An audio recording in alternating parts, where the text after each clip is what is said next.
Olá, pessoal. Bom, nessa aula nós vamos abordar alguns aspectos fundamentais para que no conjunto das próximas aulas a gente possa trabalhar a partir do formato de realizar análise sintática. Especificamente, nós vamos ver duas técnicas fundamentais, além de uma maneira de representar as expressões regulares, os conjuntos regulares, que são os grafos sintáticos.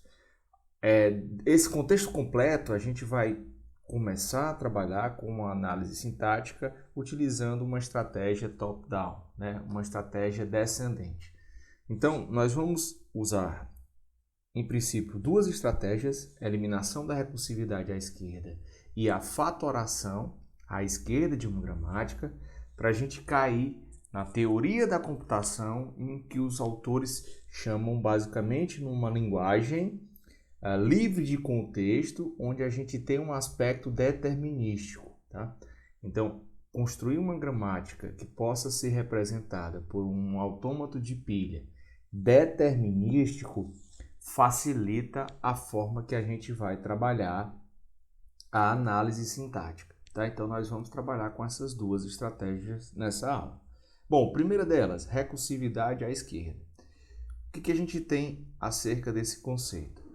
Bom, uma gramática ela vai ser recursiva à esquerda, como o próprio nome já está dizendo, se eu tenho um não terminal que ele é utilizado na minha derivação. Então, se eu tenho uma produção A que deriva AX, eu tenho essa recursão à esquerda. Então, essa definição nos garante que alguns algoritmos não conseguem lidar com as gramáticas recursivas à esquerda. Tá?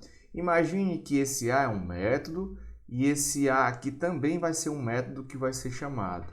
O que acontece é que, ao utilizar esse A, na hora em que eu faço a recursão, eu não tenho algum critério de parada do meu método para que eu saia e realize, digamos assim, uma quebra da execução do meu algoritmo. Então, nem todos os algoritmos vão ser capazes de tratar essa relação aqui na minha gramática. Tá? Então, para que eu possa trabalhar um algoritmo que não se preocupe com essa ideia, a gente vai estudar técnicas para remover a recursão à esquerda. Tá? Então, tem uma técnica bem simples. Se eu tenho uma produção A que implica em azão, azinho, a alfa, por exemplo, qualquer elemento, ou beta, basta que eu leve o meu beta para a esquerda e construa uma nova produção R, ou qualquer outro nome, tá? E esse R, ele recebe alfa, R ou E. O que eu estou fazendo aqui? Na hora em que eu utilizo essa estratégia, eu posso voltar a aplicar o que eu tenho na produção A. Entretanto, eu garanto que eu posso parar em algum momento. Tá? Então, essa instrução ela vai ter a mesma ideia dessa fundamentação. Entretanto, quando eu for tratar em um algoritmo, eu estou garantindo uma possibilidade de fim, uma parada. Então, dessa forma, eu elimino a minha recursão à esquerda. Tá? Então, recapitulando, o que eu tenho que fazer é A implica em razão alfa ou beta. Então, eu afirmo que o A implica em beta A', poderia ser um A', e esse A' implica em alfa, A' ou vazio. Tá? Então, vamos pegar um exemplo mais claro e aplicar essa remoção da recursividade à esquerda para uma gramática. O que a gente pode identificar agora também é o seguinte, a gente tem lá a questão da associatividade dos operadores. Então, no exemplo que a gente trabalhou numa aula anterior, a gente queria eliminar a ambiguidade. Tá? As mudanças, alterar as derivações possíveis para remover a ambiguidade. Então, o que foi que a gente tinha feito? A implica em S, Azinho, S ou B, e aí a estratégia era o A implica em BAS, né? A associatividade, ou B. O que a gente está fazendo aqui não remove a ambiguidade, tá? O que a gente está fazendo é simplesmente removendo a recursão à esquerda.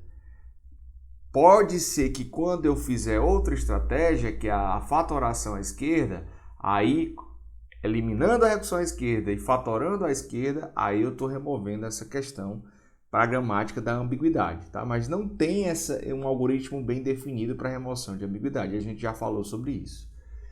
Então eu tenho 3 regras, né, para eliminar a recursão à esquerda.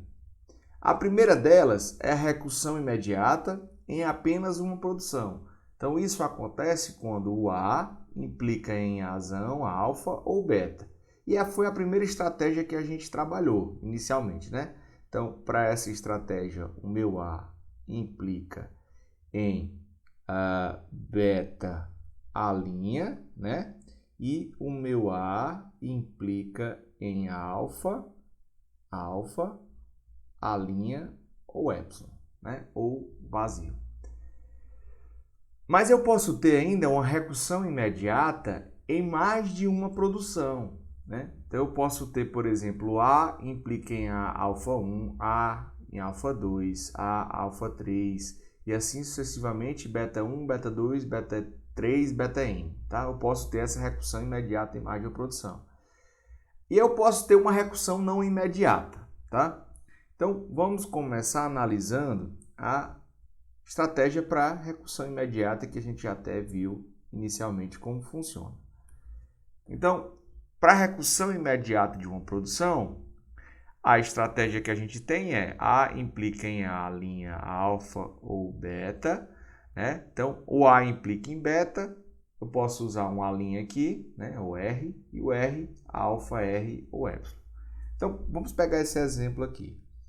Expressão implica em expressão mais termo ou termo. Perceba que a recursão à esquerda ela está evidenciada bem aqui nesse termo, né? Então, como é que eu converto essa recursão à esquerda para tirar, né? Porque ela é imediata. Então, eu faço expressão, recebe termo, expressão 2.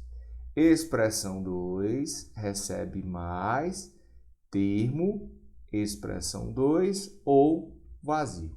Tá? Então, a mesma regra a gente vai usar quando quiser eliminar de forma imediata a recursão à esquerda de uma produção. Tá? Então, essa seria a estratégia mais direta que a gente vai aplicar. Bom, agora vamos examinar quando eu tenho uma recursão imediata em mais de uma produção. Tá?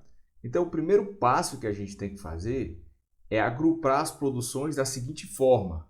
A implica em A alfa1, ou A implica em alfa2, ou A implica em alfa3, até que eu tenho A implica em alfa m qualquer. E separar o que seria um termo que não tem a recursão imediata, por exemplo, beta1, beta2 e assim sucessivamente até beta-n, né? Esse meu beta-i aqui, né, 1 ou 2 ou 3 ou 4 ou 5, ele começa com A, pode começar com A, e nenhum alfa aqui que eu tenho, ele vai ser vazio, tá? Então, a minha substituição agora, ela vai fazer a partir das produções de A, então vou substituir as produções de A por, onde eu tenho lá o A, vai ser beta1R, beta2R, beta-nr, ou seja, toda essa parte vai ser constituída com a adição do meu R, né? Que é ou A' ou R, qualquer nova produção. E essa minha nova produção, que eu mencionei, R ou A', ela vai para cada um, alfa1R, alfa2R, e no final eu tenho a palavra, a cadeia vazia. Então, vamos considerar esse trecho de uma gramática, onde eu tenho expressão, implica em expressão mais termo, tá? Então, perceba que isso aqui é o meu A e isso aqui é o meu alfa1, tá? Isso aqui é o meu A, isso aqui é o alfa 2. Perceba que termo é o meu beta 1 e constante aqui seria o meu beta 2. Então, pela minha regra, o que eu tenho que fazer? Beta 1, R, beta 2, R. Então, eu pego beta 1, termo R, que é a nova produção que eu vou fazer, ou a linha, né, que eu estou chamando de expressão 2. Então, o termo é o meu beta 1 e expressão 2 é a consequência que eu estou chamando de R, né, a nova produção. E ainda eu faço beta 2, que é constante, que está aqui, e expressão, que é o meu próprio R. Dessa maneira, eu vou agora construir o meu R. Então, expressão 2, que eu havia mencionado como R, vai ser igual a quem? Alfa 1 mais termo e o próprio R, ou alfa 2, que é o menos termo, e o próprio R, que é a expressão 2, e finalmente a cadeia vazia. Tá? Então, uma estratégia para eliminar a recursão imediata em mais de uma produção é simplesmente colocar, agrupar as produções nesse formato, onde eu tenho uma recursão e o alfa 1, e separá-la dos meus betas. Tá? Em seguida, eu pego cada beta e ligo com a produção nova, ou R ou A', ou qualquer coisa que eu vou criar nova. Tá? E, finalmente, essa minha nova produção ela é conectada com o alfa 1 e ela própria, até que eu tenha o meu epsilon para decidir a parada lá na hora que eu estiver eliminando essa recursão e facilitando o desenvolvimento de uma estratégia para qualquer algoritmo que receba essa gramática com recursão à esquerda, que seja válido, né, para fazer. Bom, e finalmente a gente chega numa recursão não imediata, tá? É uma situação que dificilmente acontece, tá? É um pouco mais complicado. Eu tinha colocado que a gente não ia trabalhar na disciplina, mas de qualquer forma, né, de uma maneira mais prática, mas eu vou trazer aqui algum exemplo para que vocês possam, se precisarem algum dia, né, além de fazer uma busca lá no livro do Dragão, né, do Arro, e aí eu vou trazer uma ideia de como seria essa eliminação da recursão não imediata, tá? Então vamos prestar atenção nesse exemplo e considerar o seguinte. Suponha que eu tenho essa gramática, tá? S implica em A, Azinho ou B. E finalmente o A implica em A, zão, C ou S, D ou vazio, tá? Perceba que nós temos uma recursão imediata bem aqui, tá? Isso é uma recursão imediata. Só que o que acontece? Se você considerar que o A implica em S, D, o nosso S vai levar ao A, Azinho, né? Então, a gente tem também uma recursão não imediata bem aqui, ó, com esse S. Nós temos uma recursão não imediata. Não é uma recursão direta, tá? Então, o que a gente vai fazer para compor um algoritmo para eliminar essa recursão não imediata?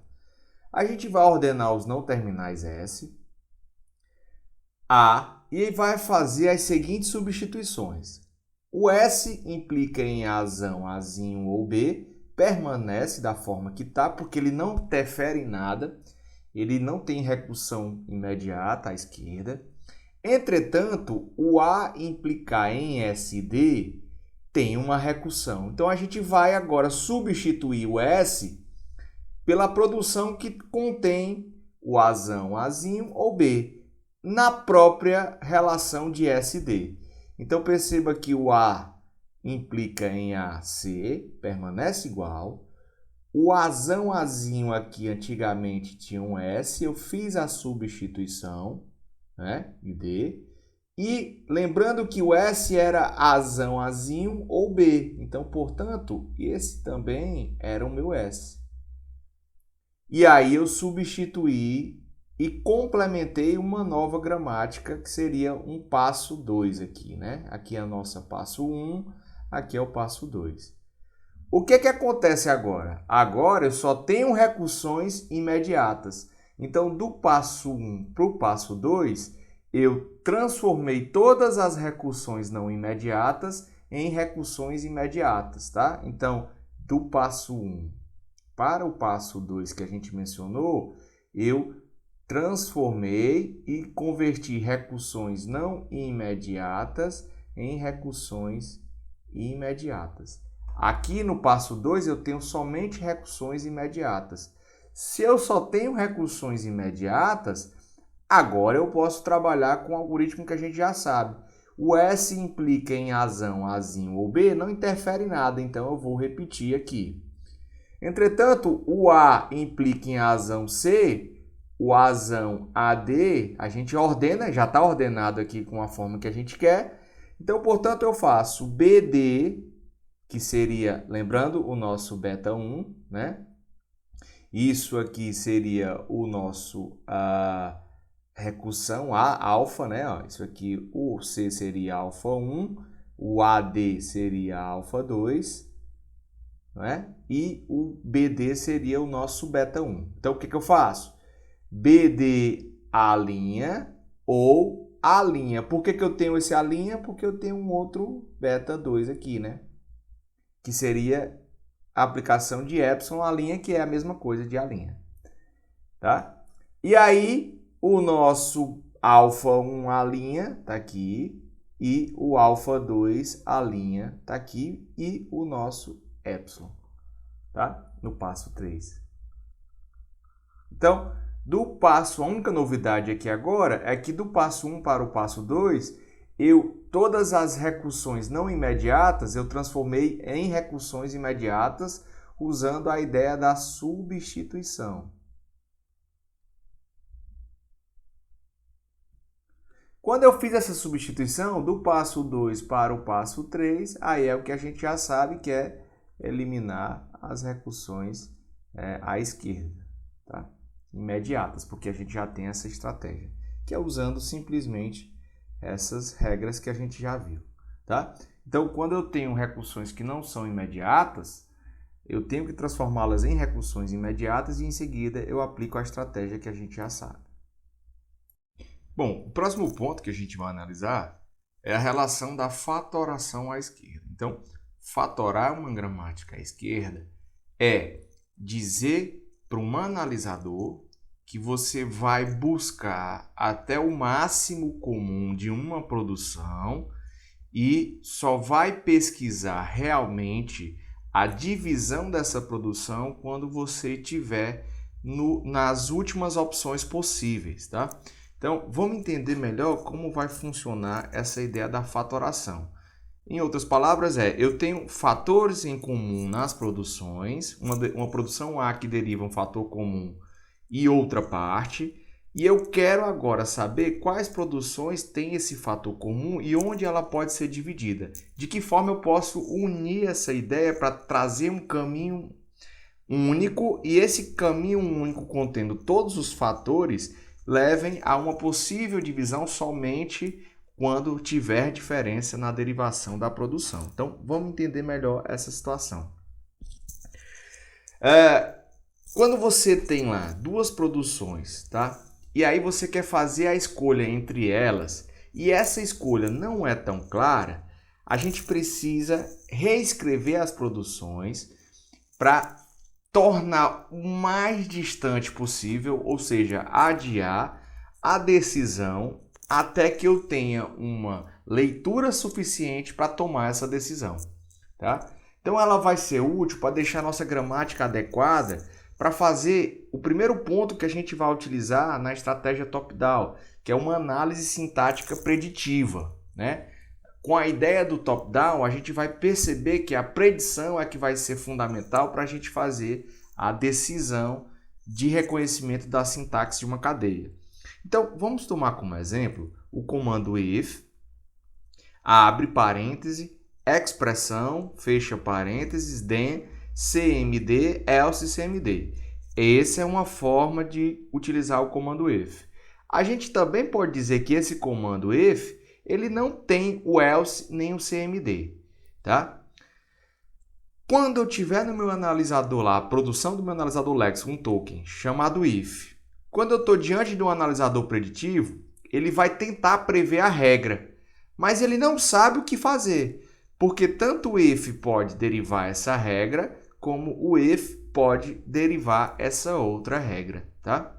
Então perceba que o nosso fator comum aqui de análise é isso aqui é comum para ambas as produções, né? Então, mesmo que seja uma produção comando que leve a esse comando e leve ao outro, isso é um fator comum. Então, trabalhar com uma árvore de busca onde eu tenho um fator comum, ela pode me levar a caminhos para cá e caminhos para cá, mesmo sabendo que eu poderia usar uma estratégia que levasse a um caminho único até aqui. E esse caminho único até aqui, aí eu escolheria entre não fazer mais nada ou usar o comando else com outro comando, tá? Então, essa é a ideia sobre a fatoração à esquerda. Então, para a gente fazer isso, né, a gente tem uma forma mais direta de trabalhar, pensando que eu quero agora deixar o fator comum na produção e postergar o máximo até que chegue um ponto que eu vou ter que optar entre o caminho que eu vou escolher para fazer a minha análise sintática, né? E, lógico, futuramente fazer a minha geração de código.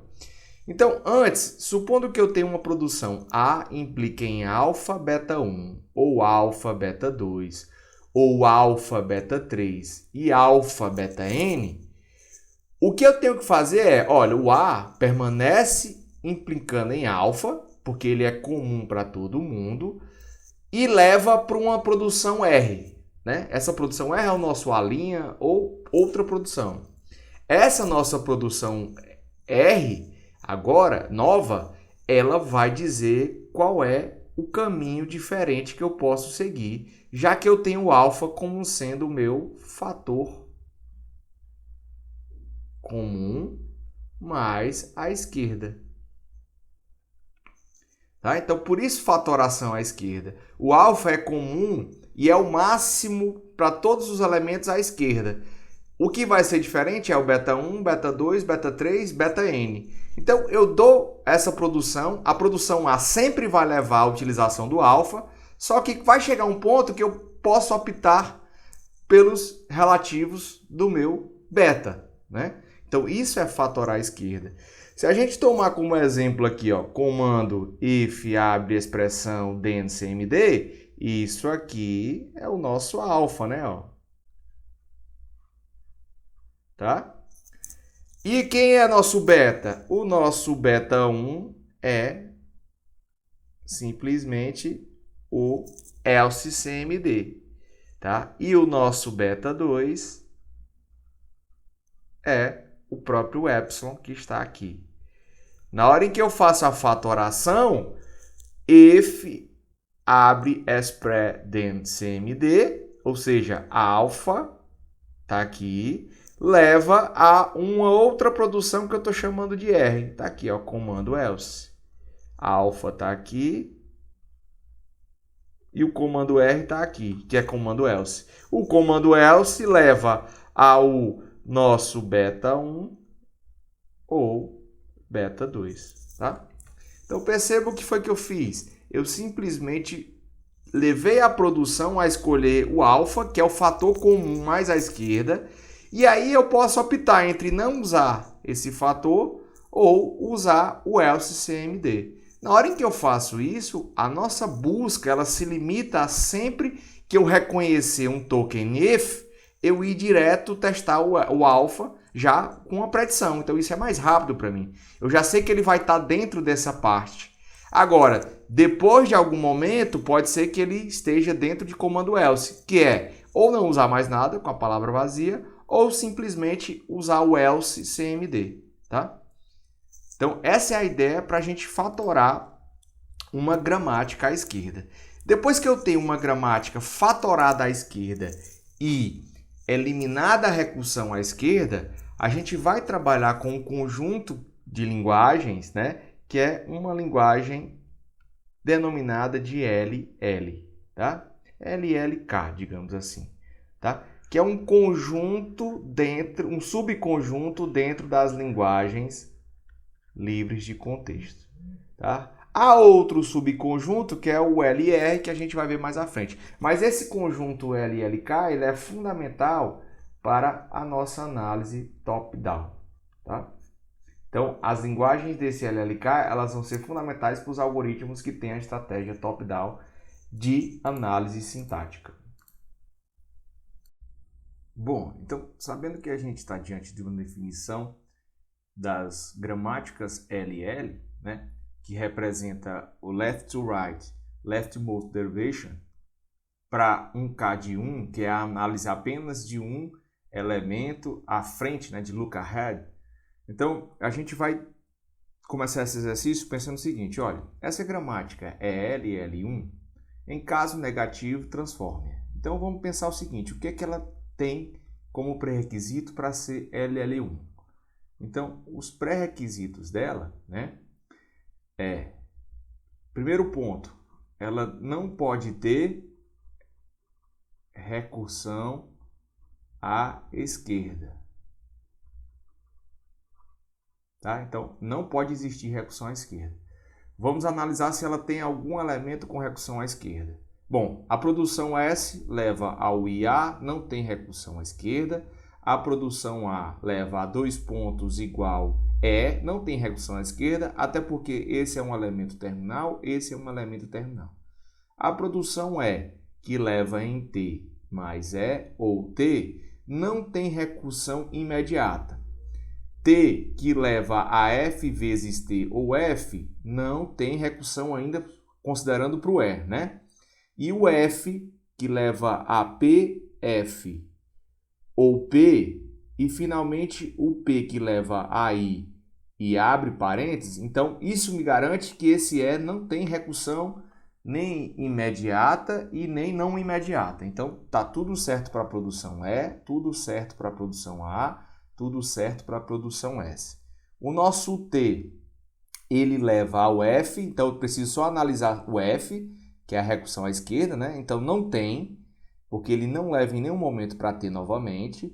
E finalmente o F eu preciso analisar só o P, que também não tem, porque eu tenho dois elementos terminais na esquerda de cada da produção P. Então não tenho recursão à esquerda para essa gramática. Então, a recursão à esquerda, ok, ela atende ao pré-requisito, eu não tenho recursão à esquerda. Já o segundo pré-requisito que eu tenho que ter é que essa gramática ela deve estar fatorada à esquerda. E aí é o que a gente vai checar. S implica em IA. Beleza, está fatorada à esquerda. A implica em 2 pontos igual, tudo bem, está fatorada à esquerda. Agora, vamos pensar o seguinte, o E implica em T mais E ou T? Opa, perceba que aqui não está fatorada à esquerda, né? Porque eu posso escolher a produção T e continuar com mais E, ou ainda eu posso só escolher a produção T. Perceba que esse é um exemplo muito parecido com a relação do if-else, né? Que a gente viu no slide anterior. Então, isso aqui já fere, ela não é uma gramática LL, porque ele já fere a recursão à esquerda aqui. Então, caso negativo eu vou ter que transformar, eu vou ter que me preocupar com essa produção e vou ter que aplicar a fatoração à esquerda. O T, mesma ideia, né? Ó, F vezes T ou F.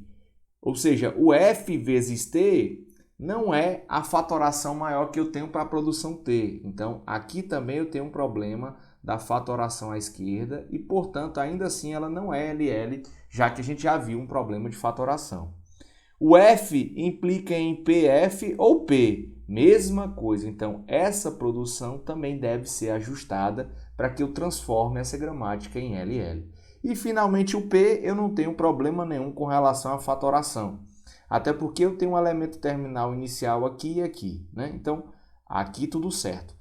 Então, em sumo, a nossa gramática não é LL1. E aí agora a gente vai ter que transformá-la em uma gramática LL1. Como é que eu vou transformar? Eu vou aplicar a fatoração à esquerda para a produção que tem o E, o T e o F. E aí a gente vai fazer da seguinte forma, tá? Vou limpar aqui. Então, o que eu tenho que fazer? A produção E implica em T mais E ou T. Quem que vai ser aqui o nosso alfa? O nosso alfa vai ser o próprio T, né? Então, quando eu tenho um alfa em comum, o que eu tenho que fazer? O E implica em T, que é o nosso alfa, E', que é a nova produção que deve ser criada. E essa nova produção que deve ser criada tem quem? Tem o nosso beta, que é o mais, E ou vazio, tá? Então, aqui está a primeira transformação que eu faço para essa produção. Da mesma forma com T, eu vou fazer T implica em F, que é o nosso alfa, né? T', que é a nova produção que eu vou criar. E a nova produção que eu vou criar tem o vezes T, que é o beta, ou epsilon, né? Que é o vazio. Então, isso aqui é a modificação que eu fiz para essa segunda produção. E, finalmente, com uma ideia bem próxima, né? Eu vou agora pegar o F, quem é o alfa é o P, então PF', que é a nova produção que eu vou criar. F' implica em F ou vazio.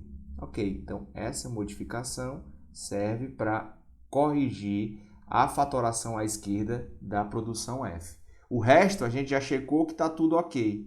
Portanto, se isso tudo está ok, agora eu tenho uma gramática LL1 aqui. Ela não tem recursão à esquerda e está completamente fatorada à esquerda.